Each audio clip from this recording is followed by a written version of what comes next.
News every 15 minutes, weather every 10, and sports twice an hour. Newstalk, KGVO, AM 1290 and 101.5 FM. You're listening to Montana Morning with Peter Christian. Retracing the Trail of Tears. Good morning, everyone. It's Montana Morning. It's Monday, October 17th, 2016. Right now, the sky's cloudy. We have 45 degrees, threatening rain 80% throughout the day. Our newscast this morning sponsored by Western States CAT, where professionals and do-it-yourselfers alike go for professional advice. Western States CAT, a proud supporter of the Montana Grizzlies. Over the weekend, more than 100 people walked from the Flathead Reservation down to St. Mary's Mission in Stevensville as a memorial of a walk that began 125 years ago this past Saturday. Angel Charlo Hughes was in the crowd and explains. Yes, we're calling it Return to the Homeland, and it's a walk of the Salish Ponderay tribe from the Jocko Valley to the Bitterroot Valley in honor of our ancestors who made that walk from the Bitterroot Valley to the Flathead Reservation 125 years ago. The original walk took 2 nights and 3 days and was led by Angel's ancestor, Chief Charlo, who was forced to lead his people from their home in the Bitterroot Valley. They were followed at gunpoint to the reservation. They were forced there off their original land. So that is the purpose of the walk, is to remember those original members of our tribe that had to do that walk at gunpoint, you know, with sick children, the elderly, our elders, and they had to make that walk. So we are remembering our ancestors with this. The impact of the forced migration still lingers in western Montana and will be an aspect of the CSKT Montana Water Compact, expected to be taken up in the Congress sometime in the near future.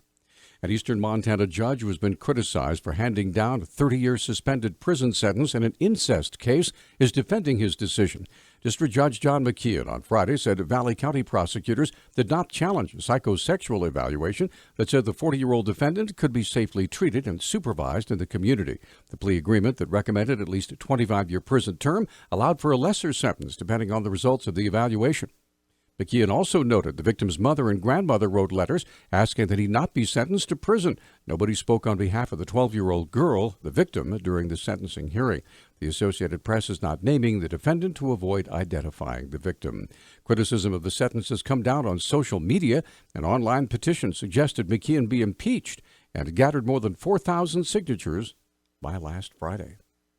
The controversial gun registration ordinance recently passed by the Missoula City Council is now before the Montana Attorney General for review. Department of Justice spokesman John Barnes has details. The letter came with a legal memorandum, which a request is supposed to accompany a request, and this one did. So that memorandum and request are currently under review, and all requests that come in are reviewed to determine whether they meet the statutory and procedural guidelines. If the Attorney General's office accepts the request, we will notify Speaker Knudsen in writing, and then per state law, if the request is accepted, the office then has 3 months from the date of acceptance in which to issue an opinion. Fox has already issued the following statement regarding the ordinance, quote, "Contrary to the opinion of the city attorney, whom I respect, I believe that Missoula's proposed gun control ordinance is prohibited by state law and likely violates our constitutional right to keep and bear arms," end quote.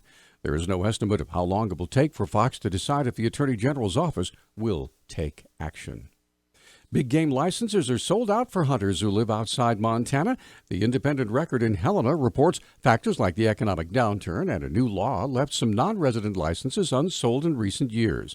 Fish, Wildlife, and Parks Administrator Ron Osheim says licenses sold out this year as deer and elk numbers improve along with the economy. He said officials were surprised when the state ran out of non-resident elk and deer licenses before Montana's big game season opens on October 22nd. Licenses were awarded through a competitive lottery before voters approved an initiative in 2010 that replaced outfitter-sponsored licenses with more non-resident general licenses. License prices increased and have continued climbing with inflation. Missoula County Attorney's Office handled a wide variety of cases over the past week, including everything from assaults to DUI. Here's County Attorney Kirsten Pabst on Friday's Talkback. We had 9 new cases that we've opened, 2 fugitives from justice, 3 DUIs. One of the DUIs was also charged with carrying a concealed weapon in a bar. We had a failure to register as a violent offender and a partner family member assault case. And Pabst also said a significant case involves an identity theft ring, and there are several people suspected, And evidently the break-ins obtained private information on Missoulians breaking cars and mailboxes across town. A woman has pleaded guilty in connection with a multi-state drug trafficking operation involving a Coeur d'Alene gastroenterologist. The Coeur d'Alene Press reports 34-year-old Sherlyn Simon of North Las Vegas, Nevada, pleaded guilty to conspiracy to launder money last week. Simon has admitted she laundered nearly $483,000 as part of a drug trafficking operation prosecutors say was headed by her mother, Lauren Toll. Toll is the wife of Stanley Toll, a gastroenterologist who worked at Kootenai Health. The prosecutors say the group transported drugs from Nevada and California to Idaho, Washington, North Dakota, and Montana. 2 strains of flu have been diagnosed in Montana over the past couple of weeks. City County Health Department registered nurse Pam Whitney explains. The age ranges are from childhood to elderly, so they're all over the board here. We've had 3 confirmed from Missoula County, and 2 have been confirmed from Lewis and Clark County. And so with this being said, we're encouraging everybody, it's not too late. Now is the time to come get your flu shots. Epidemiologist Stacey Anderson offered a detailed look at the impact of last year's flu. Last season, we had nearly 5,000 cases of influenza reported in Montana. 433 Montanans were hospitalized due to influenza, and 34 deaths. Flu season generally extends from October through June 1st. Anderson says both types of flu, the virus discovered so far, are included in this year's flu vaccine. Our News Talk time is 6:11. News Talk, KGVO. Missoula's official weather station. We're looking for a few showers as we go through your morning drive around the Missoula area. Look for some snow if you're headed over some mountain passes this morning as well. High around 50 in the afternoon with more showers on the way. I'm meteorologist Matt Gray for the NBC Montana Severe Weather Alert Team.